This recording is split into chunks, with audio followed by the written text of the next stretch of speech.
could find a few million to donate to Tipping Point. But make it, press play. Top button. Start.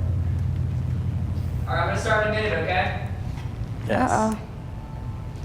When asked what he means, Spicer mumbled national security for the next 3 minutes and slowly inched towards the door. Wait, what? Please. What am I gonna say? This is 5 on 20 News, where the news is X and the newscasters are double X? No.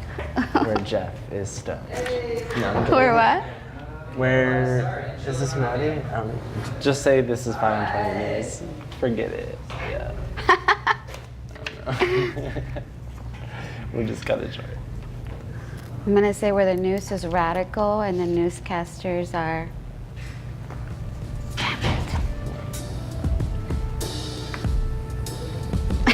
Oh my gosh. Our conservative Baptists. Just kidding. Is that radical? Hmm? I said, and the newscasters are conservative Baptists. The news is pretty radical. Where the news is conservative and the newscasters are radical. You're starting it, right?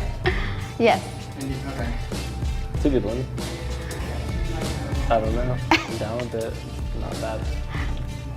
I'll say it. It's true.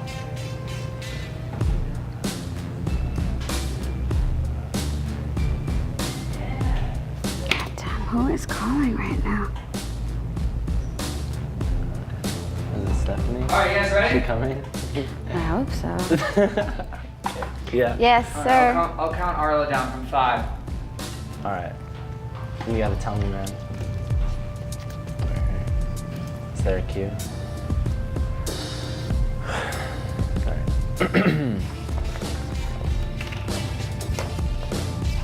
He's holding paper. There.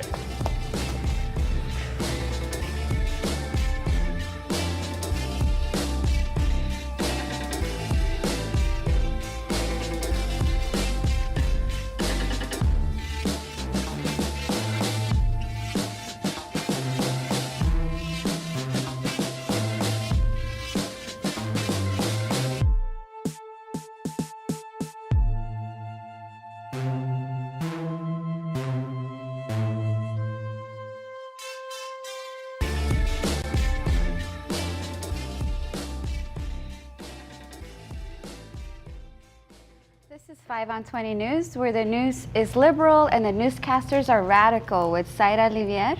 And Jeff Weber. It's Tuesday, May 9th, and we're coming to you live from the Creative Tucson studios in downtown Tucson. First, the local headlines.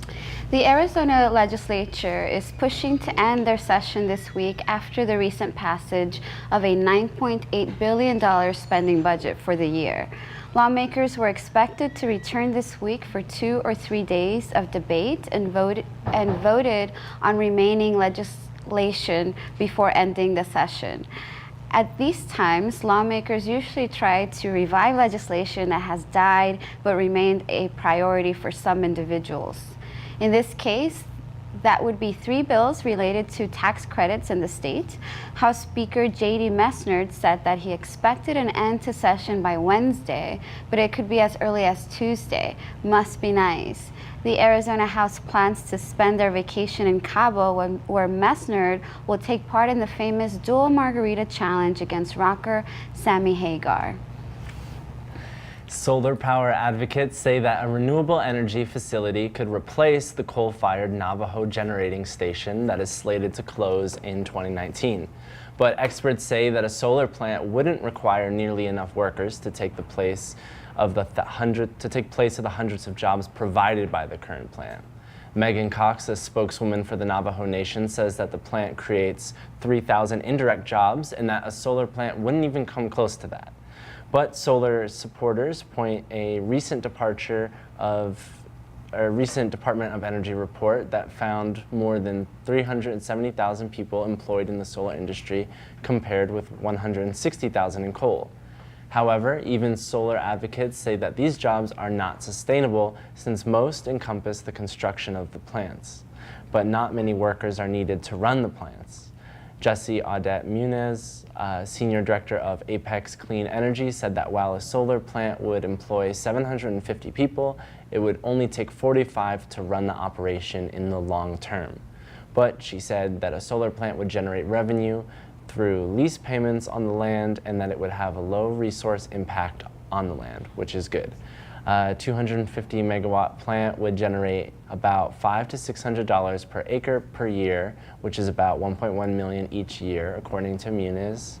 She said that it would take about $325 million to build the plant, with 10 fields being necessary to meet the power generating needs from the coal-fired plant shutting down. The utility company SRP said that it would support the nation if they decided to go the renewable energy source route and would purchase energy from the plant if it was financially attractive.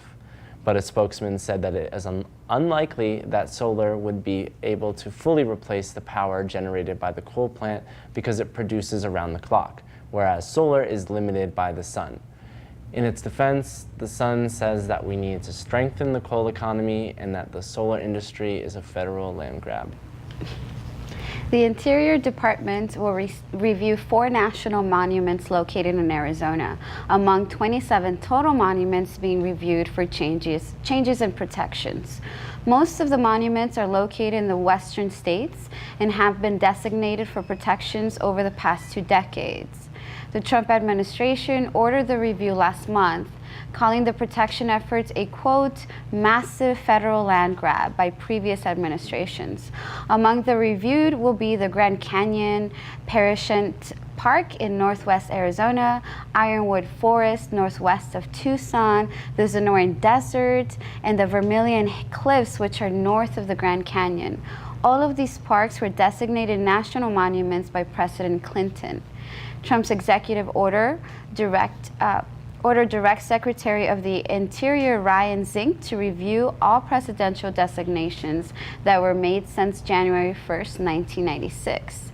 The reviews cover over 100,000 acres of land. You can submit the public comments at www.regulations.gov after Friday, May 12th by entering DOI-2017-0002 in the search bar, according to a news release. You can also comment by mail by sending letters to Monument Review, U.S. Department of the Interior, 1849 C Street, Northwest, Washington, D.C., 20240. Written comments must be submitted within 30 days after the May 12th deadline. Interior Department officials are expected to publish a notice officially opening the public comment period. You can be sure we'll remind you again on Friday. The Arizona House approved a law on Monday that would make it legal to grow hemp in the state. SB 1337 directs the State Department of Agriculture to start issuing licenses for the growing of industrial hemp, which is in the marijuana family but lacks THC, the mind-altering chemical element found in marijuana. The law was approved earlier this year by the state Senate, even though the federal government still groups plants together with marijuana, even though it lacks the psychoactive components. Because of this, Rep. Brenda Barton added language that says that the state can't issue licenses until the federal government officially allows hemp production. The amendment might sound like the hemp growing industry might be stalled, but there is a loophole. A 2014 federal law allows universities and state departments of agriculture to cultivate hemp in certain circumstances, including research. Senator Sonny Borrelli said that even if someone got their hands on hemp and smoked it, all they would get is a bad headache, which is ironic because that's the same effect of listening to Sonny Borrelli every time he speaks. Graduation ceremonies at the University of Arizona will feature ex-NASA Chief Major General Charles Bolden, Jr. Bolden will also receive an honorary degree at the ceremony, which happens on Friday at 7:30 p.m. Bolden ran NASA during most of Barack Obama's tenure as president. He was the agency's 12th administrator and the first African American in the position. He previously consulted with the U of A's Planetary Science Department on OSIRIS-REx, a spacecraft that played back samples of a specific asteroid. Bolden spent 14 years as an astronaut and flew 4 space shuttle missions in the 1980s through the 90s, including the first joint US-Russia shuttle mission. Nearly 4,000 graduating undergraduate and graduate students are expected to attend, with about 40,000 guests coming for support. The after party will be held at Bolden's hotel room, where he plans to launch a late-night pizza into space just to see what happens. The central offices of Youth on Their Own were burglarized last month, and calling for donations of supplies. Youth on Their Own provides support for teens and young people who are homeless or at risk of being homeless. In April, the central facility had half a ton of food stolen. The community stepped in to donate 11.5 thousand pounds of food, but Cynthia Washington of KOLD says that the group is still in need of hygiene items, such as deodorant and tampons. You can drop supplies off at the Youth on Their Own Center, located at 1660 Alvernon Way. They could really use the help. And I wanted to take a moment to talk about the program you're watching right now. Here at 5 on 20, we are undertaking a new kind of citizen journalism. We're going to give you the news as we see it, and we want more people to speak up with us. We need writers, hosts, anchors, camera people, sound people, the whole gamut. The time requires a new way of informing ourselves, so join us. Do it now. Email us at info@creativetucson.org to get involved. If you think there's a story we're missing, a person we should interview, an upcoming event we should cover, or have any news tips for us, shoot us an email at info@creativetucson.org. We are here for you, and we want to cover all stories from all points of view, so don't be strangers. Now in national and international news. A recent study by Human Rights Watch tells us what they refer to as a systematic failure of our immigrant detention center. The report is based on independent medical experts' analysis of ICE investigations into 18 deaths that occurred in detention centers from 2012 to 2015. Plus interviews with detainees, relatives, attorneys, and correctional health experts. Experts for the study concluded that 7 of the 18 detainees died because of subpar medical care. Some of the cases involved Manuel Domingo, who was detained in Arizona and died from untreatable diabetes and pneumonia, and Tiombe Carlos, who hung himself after suffering from schizophrenia. One issue brought forth by the report was a policy at an Eloy facility where only certain staff members were allowed to dial 911. This contributed to an 8-hour delay of treatment for Domingo. Grace Meng, one of the authors of the study, said that the data reveals that people died needlessly under the Obama administration, even with its attempts at reform. Meng is concerned that the Trump administration wants to roll back many of these reforms while adding more detainees. Trump has called for $1.2 billion in additional funding to expand detention capacity. Currently, about 2/3 of prisoners are held in prisons run by private prison companies, and this looks like it will increase. ICE says that it will review the Human Rights Watch study to determine what changes, if any, they need to make. They will then brainstorm to develop excuses as to why they never implemented the changes, because they never will.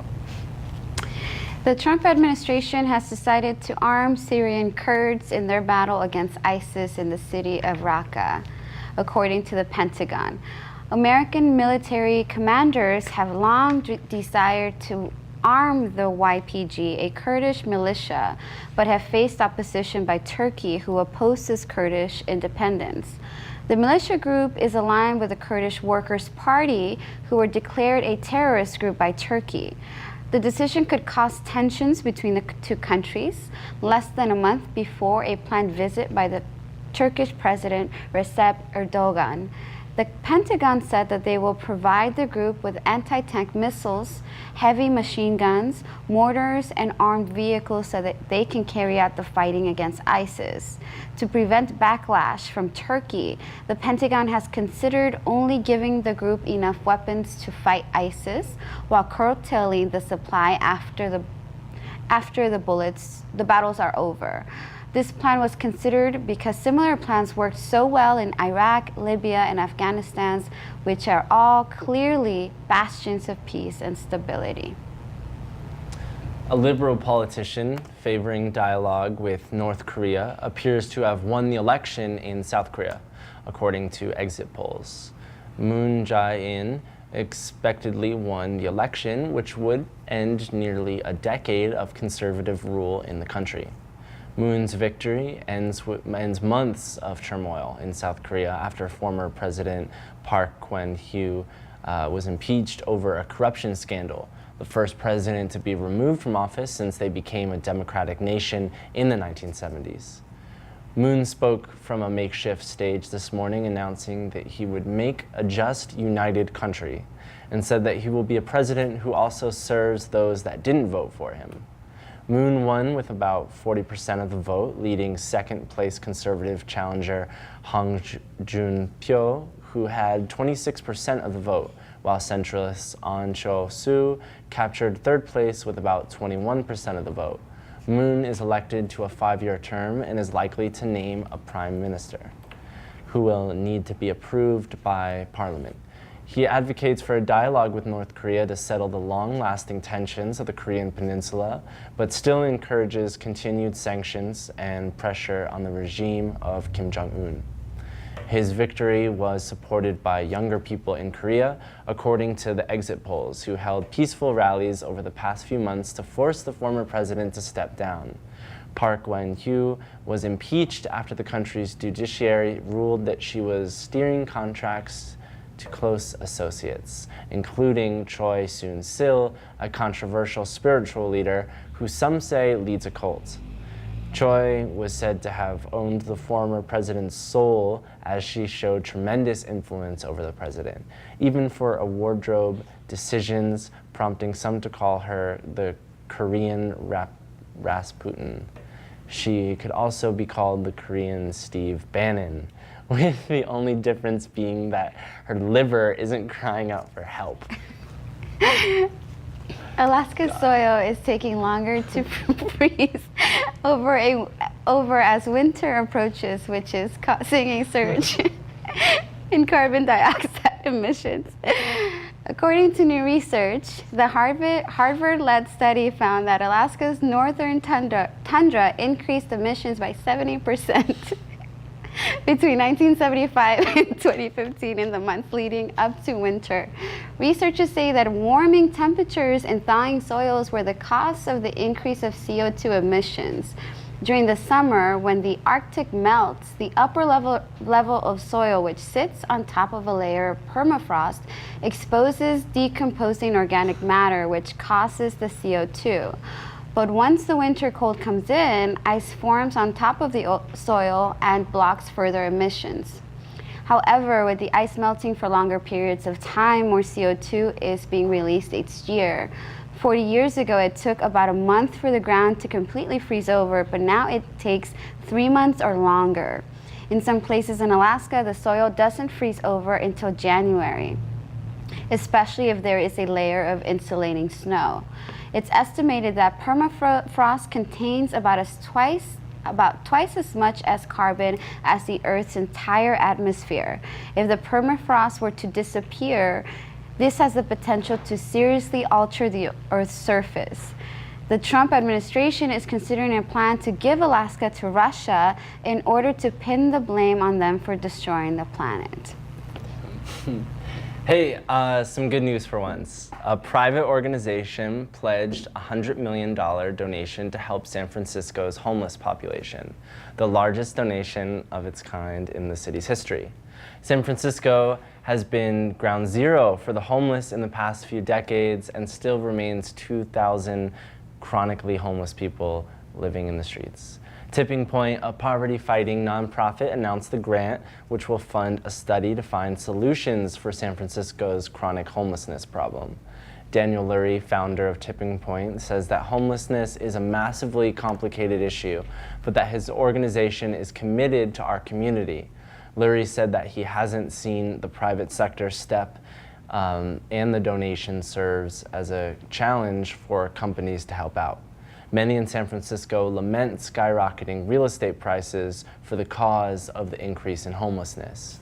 Lurie said that some of the money came from the tech industry, who he thinks have a responsibility due to their impact on housing prices. So far, the organization has raised $60 million of the promised $100 million, and Lurie said that they would take a three-pronged approach to fighting homelessness. First, they want to create more housing to get homeless people off the streets. Next, they will address contributing issues such as mental illness and criminal justice system problems. And finally, they will help build up government programs to address the issues for the long term. Already, the Tipping Point money was able to add 34 beds to the city's mental health respite center in San Francisco's Mission District, which was once a Hispanic neighborhood, but has become a tech hotspot. Uber CEO Travis Kalanick defended Silicon Valley's attitudes by promising that he would fish around the couch cushions and see if he could find a few million to donate to Tipping Point. I really hate that guy. He's kind of the worst. He's terrible. The ACLU has filed a lawsuit against the Sheriff's Department of Madison County in Mississippi. The suit seeks a court order to block what they call a top-down program that creates unequal treatment between black and white people. It also seeks a civilian board to review complaints against the department. They charge that law enforcement officers unfairly target black people for traffic stops and searches of home and property without reasonable suspicion of wrongdoing. Jennifer Riley Collins, executive director of the ACLU's Mississippi office, said this discrimination has been going on in Madison County for years. She says that Sheriff Randy Tucker has continued policies such as warrantless searches of black residents' homes and seizure of their property, vehicle roadblocks that target black people, and using plainclothes deputy that target black people. The suit stems from events surrounding Gaddafi and Quinetta Manning. On the morning of June 26, 2016, 6 deputies stormed into their house and demanded that they sign false statements saying that they had witnessed a crime in their neighborhood that neither of them had seen. Quinetta said that the deputies handcuffed and beat her husband, who uses a cane due to a nerve condition. She also says that one of the officers called her husband Mr. Cripple and threatened to arrest and jail both of them if they didn't sign the statements. She says that they were both thrown into a patrol car and beaten until they agreed to sign. The officers denied wrongdoing and said that he thought the man's name was Mr. Cripple. Which is absolutely ridiculous. Another example of white authorities finally saying what black people have been saying for decades now. Mm-hmm. And the ACLU wasn't even done yet. The civil rights group also filed suit against the US government to release more information related to the January raid in Yemen that killed dozens of civilians and a US Navy sailor. The organization said it wants to learn the legal basis and decision-making process behind the raids on an al-Qaeda compound. They had first filed FOIA requests to the CIA and the Defense Department, but received no documents in response, prompting the lawsuit. The ACLU is requesting more information because of contradicting information that emerged after the raid, where the military claimed that only 12 civilians had been killed. However, human rights organizations and independent journalists say that as many as 25 were actually killed, along with a half-dozen militant suspects. So far, the government has refused to comment. The raid also resulted in the death of Ryan Owens, whose mother was brought on stage by Trump during his State of the Union speech, if you remember that. Hina Shamsi, director of the ACLU's National Security Project, said that the Obama administration has a poor transparency record, but at least had safeguards to protect civilians. In contrast, she says that the current administration has little credibility. No credibility, and the documents are necessary for public accountability when civilians are killed in the name of national security.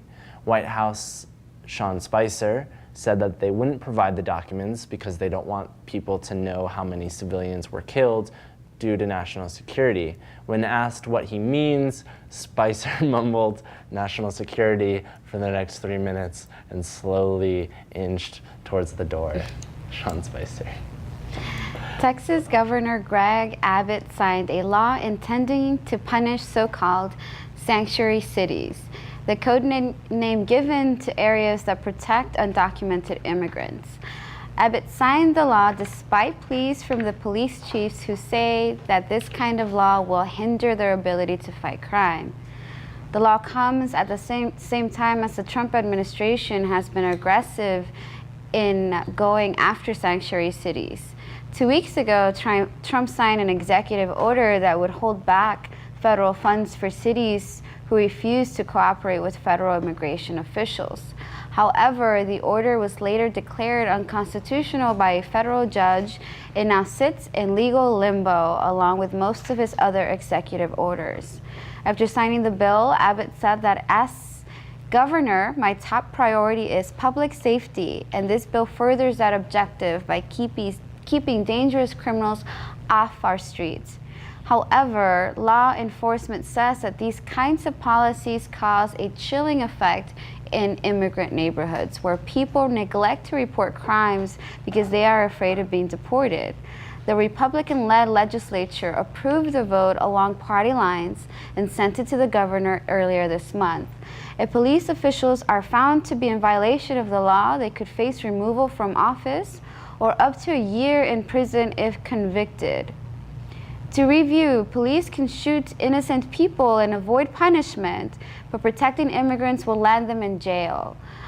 The law also allows police to ask for proof of immigration status during a lawful detention, even for traffic stops and low-level crimes like jaywalking.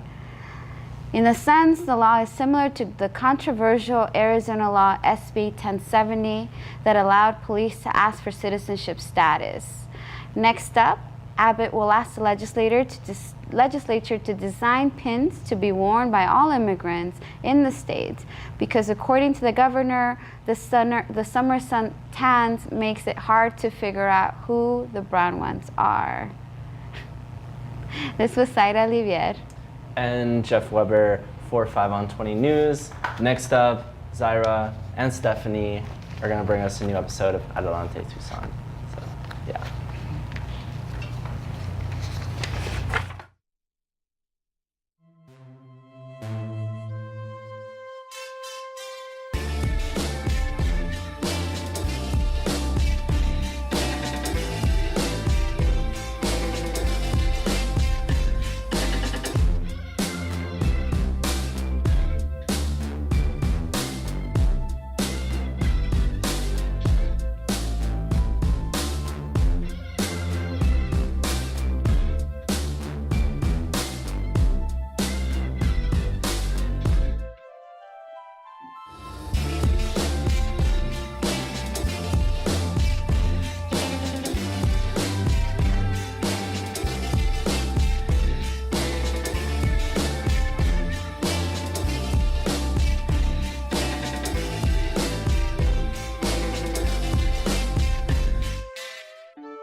Good evening and welcome again to Adelante Tucson, Tucson's new platform for unapologetic political analysis. I am Zaira Livier. And I'm Stephanie Cott, and today we'll discuss little-known details of Tucson's Prop 101 and an interesting but not surprising article detailing the failure of TPD in reprimanding the officers that have been accused of excessive use of force and violence.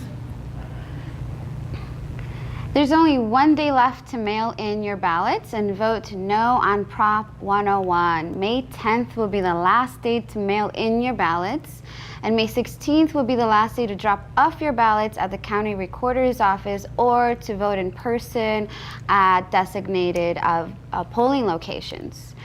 The falsely advertised road improvement and public safety measure would increase the Tucson sales tax by 0.5 cent for the next 5 years, amounting to an estimated $250 million to be distributed unequally amongst road repair and public safety equipment for police and firefighters. Now, 30% of this revenue is slated to go to the Tucson Police Department, but before we break down the numbers on this proposed bill, we must clearly emphasize that using a sales tax to increase funding for the police is an unfair burden on working poor people. No matter how much money you make or how much you are struggling financially, everyone pays the same amount on sales tax, even if they make 50 times as much as you. All basic and essential needs are taxed. Meanwhile, developers, businesses, and corporations in Tucson already receive huge tax breaks. This is just fundamentally unfair. Also, more police and money for equipment and vehicles means higher incarceration rates for poor working Latinos, Blacks, and Chicanos, directly contributing and promoting the continuation of criminalization policies like the school-to-prison pipeline and police and border patrol collaboration. Now, let us break down some of the numbers on this bill. Only $55 million out of the $100 million allocated for roads would be used for reconstruction of major streets. $5 million would be allocated for road preservation, and the remaining $40 million would be used to repair residential streets.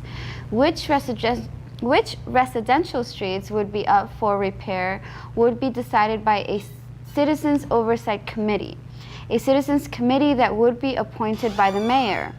Let us also remember that in 2012, voters in Tucson already approved a Proposition 409, which allocated $100 million to restore city streets. This street bonds program is set to end in 2018. And further, Prop 101 would require 60% of the revenue from the tax increase to be deposited in a public safety improvements fund. Remember that the $250 million sum is only an estimated amount.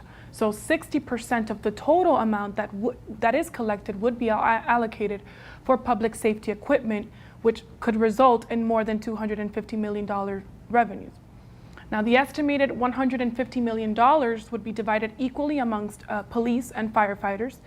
TPD would spend an estimated $74,996,000, and Tucson Fire Department would spend an estimated $74,972,000. Now let us break down some of the main expenses in this bill and what they actually mean by public safety equipment, specifically for the police department. $27 million would be for a new Southside police substation. In the Southside, we know that it's the criminalization of working class, poor brown people. $4.6 million for a new East Side Police Department annex. $5.4 million for a new specialized fleets and unmarked vehicles. $8.4 million for police technology upgrades. $3.9 million for patrol laptops, and $1.5 million in so-called electronic control devices. Now, who is leading the massive campaign in support of Prop 101? Invest in Tucson 2017, a political action committee chaired by attorney Bruce Burke and commercial real estate developer Tom Warren. Invest in Tucson 2017 has raised a total of $338,199 and has spent $107,395. The top contributors to invest in Tucson 2017 was the International Association of Firefighters, Tucson Firefighters Local 479, which contributed a total of $135,927, National Association of Realtors with $27,500, We Build Arizona $23,500, and the Tucson Police Officers Association PAC with $15,000.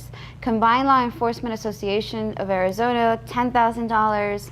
Southern Arizona Leadership Council, another $10,000. And Greg Taylor, Regional VP for San Patico Integrated Care with $10,000. We can be sure that all of these businesses are ready to make massive profits from this unfair and unjust bill. We the people would rather demand no more criminalization and prosecution of our communities. We want affordable public transportation, a key component to helping alleviate poverty and economic stagnation, as well as make our neighborhoods actually safer in that manner. An incredibly important tool to combating climate change. We want local health services that can be accessible to all, including undocumented immigrants and those living in extreme poverty. We want quality public education system, which includes community-led schools. We want sanctuary policies and community projects that actually improve our neighborhoods. It is only by investing in collective social needs that we can create a better, safer, and more equal community for us all, not by adding more police to our streets. Absolutely, Zaira, and I think some questions arise in regards to this proposition. So why it's only a mail-in ballot, and such a rushed mail-in ballot, and why all the advertisements or the propaganda has been in pro of passing this ballot. And I think specifically is the fact that the mayor's office discouraged the Strong Start Tucson program, which they had been working on also a 0.5 cent increase, right, to provide for about 8,500 Tucson children to be able to attend quality preschool programs, which we know that these programs, right, the children who do receive strong preschool programs or education, they're 40% less likely to need supplementary education, they're 70% more likely to graduate. And we know that in these ages, that's when the critical brain development happens for children, and that determines a lot of their success. So they specifically discourage this type of program for and increasing the tax for that, right, which benefits all children in our community, and which ultimately, right, reduces crime because these kids are in school, et cetera, Right. to be able to pass this police bill, I think. Yeah, and it's also a perfect example of bipartisan politics not being what they claim to be. So we have a progressive Democratic mayor, we have an all progressive Democratic city council, and as Stephanie just said, they're not just discouraging Strong Start Tucson, which, by the way, will be on the ballot in our July elections for a 0.5 cent increase. This money will go, as she mentioned, to provide quality preschool for our children of working families who just kind of fall in the middle and can't afford it. It's completely unaffordable. A lot of neighborhoods don't have quality childcare in their neighborhoods because these quality preschools have to shut down because people can't afford them. So they're actively pushing against something that would help the community and later help the community as a whole, as you mentioned, help with incarceration rates. So actually completely the perfect example, like you mentioned, of we either give them education now and keep them from going to prison later on, and our democratic government and say no. Rather, no education for the poor children, let them get in trouble later, and let's actually arm the police who will incarcerate these same babies in the future further. How pathetic, how disgusting. I mean, It's ridiculous. Absolutely, and just to mention, there's more than 14,000 preschoolers in Tucson, and only 16% of them have access to high-quality childhood education. And again, as you mentioned, like that's the clear materialization, right, of the school-to-prison pipeline. More cops, more funding, more equipment for them, less for the community, less for the children, less for the actual people who need it. And we're talking about an incredible amount of money, an incredible large sum of money. And even though Strong Start Tucson is going to be in the ballot in July, I mean, the likelihood of Tucsonans voting again for another 0.5 cent increase is pretty much, it's more than likely not going to happen. I mean, it's one or the other. So to have local officials, city council, the mayor push for one rather than the other is very telling. And also, it's important to note that while some of us look at this and we think, man, we need help on our roads, which we totally do, it's very important to note that $100 million for these roads that should be allocated for them is going to be but a small band-aid, as we mentioned, on our road safety. And also, it's not even a guarantee that this funding will go to what they're saying it's going to go to. They're going to get it, not guaranteed. And we've also reviewed that prior to this, that bill had actual funding for public transportation. They took it out. So they've added this component of streets just so that we can pass this for further militarization of our police. So to those of you who are kind of on the wall on, well, what about our streets? Well, think about it this way. We can put another ballot later on that actually covers our streets, that covers public transportation, that covers things that our community actually needs without having to sneak in more money for our police department. We can have a better one than this. Definitely. And I think with that being said, we can go ahead and move on to a very interesting article that came out not too long ago, which was on April 29th. Caitlin Schmidt of the Daily Star published an article titled "Tucson Police Officers Rarely Disciplined for Use of Force." And so here the Daily Star found that the TPD received 186 complaints from the public regarding the use of excessive force. That was from January 1st, 2010 to July 8th of 2016. And of those, only 7 were found to be valid. And out of those, only 2 resulted in punishments involving either counseling or corrective action, with 5 officers' suspensions. Now, the other 179 complaints were found to be unsubstantiated.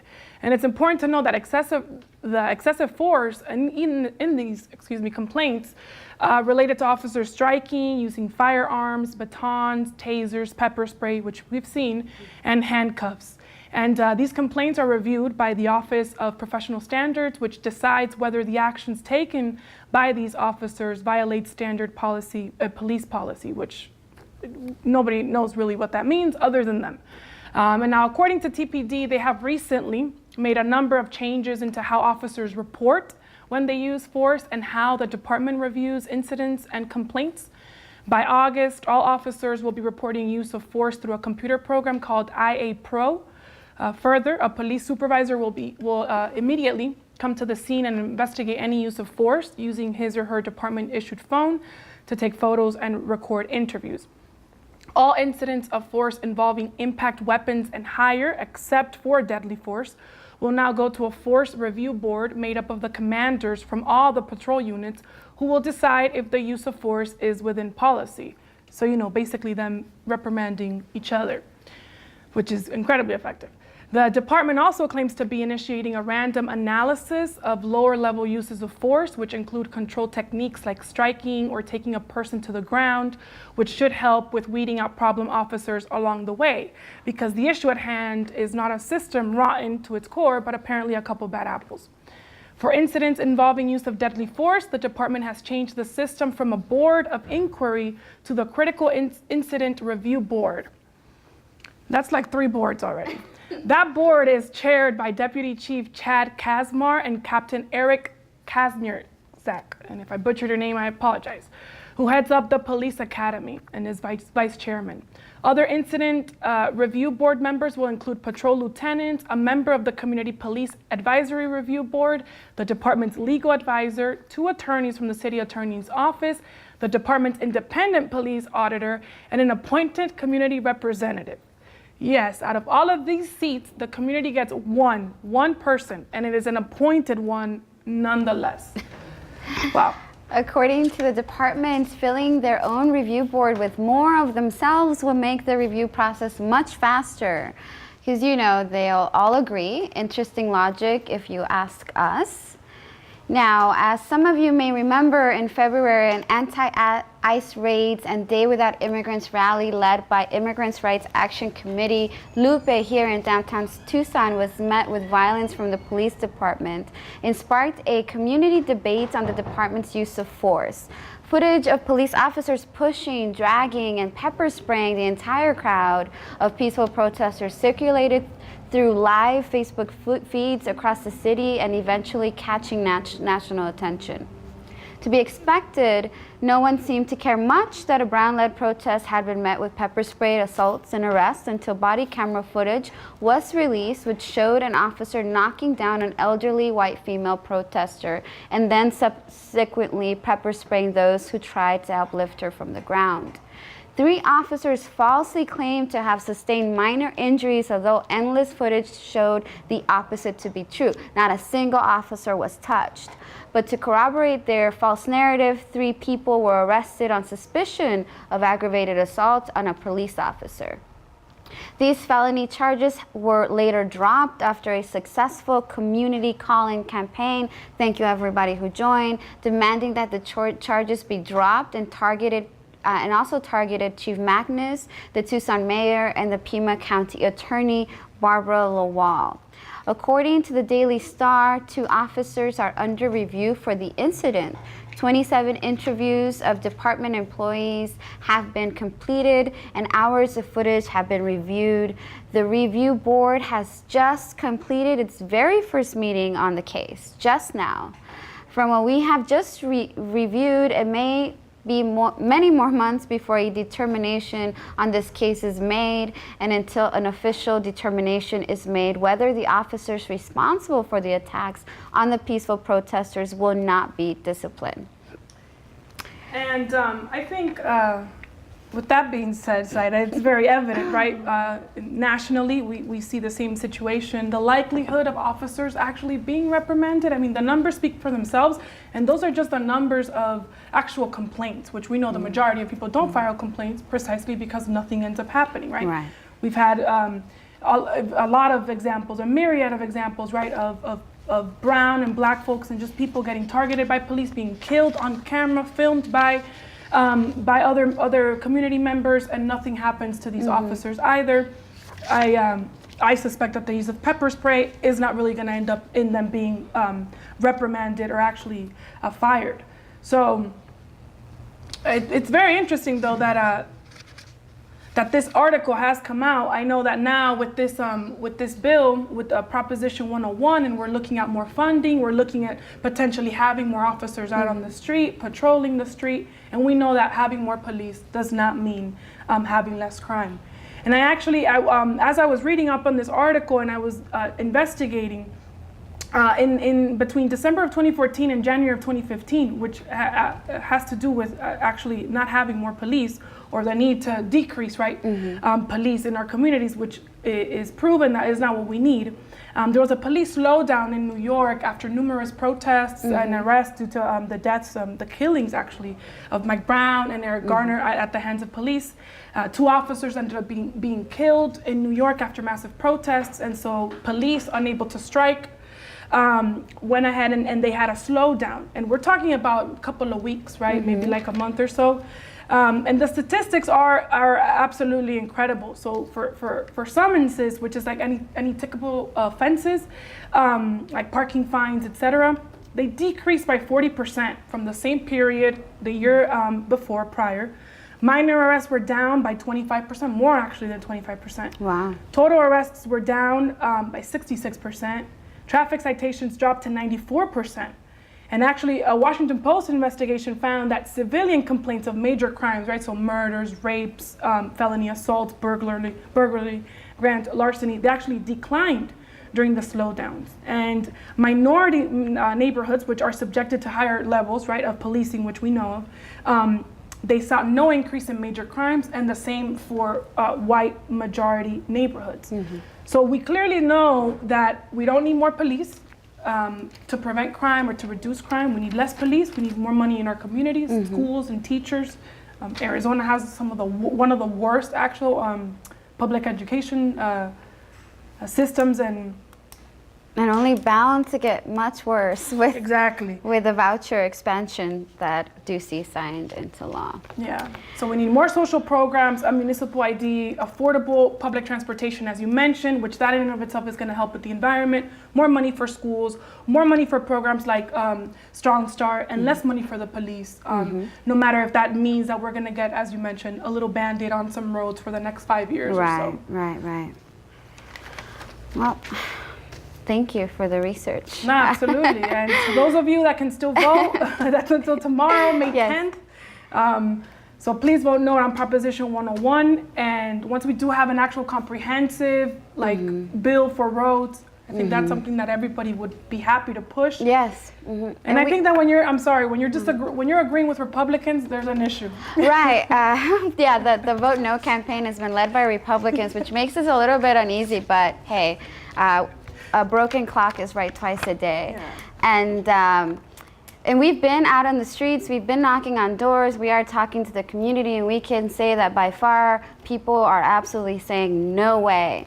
And they are saying, well, the roads thing is a good thing, but no more money for police officers. So that was a nice thing to see. Also, if you weren't planning on voting, because again, this was a mail-in and ballot emergency election, and they did this specifically because mostly older folks vote in these elections, and most of them are likely to vote yes on something like this.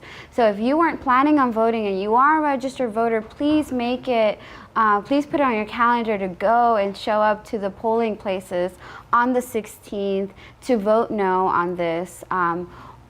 There's a lot of stake, not just the funding, but also the later proposition for Strong Start Tucson, something that will directly benefit our community, Tucson, in the long run. In the long run, we're going to see many benefits out of children being educated in preschools, many economic, social, you name it.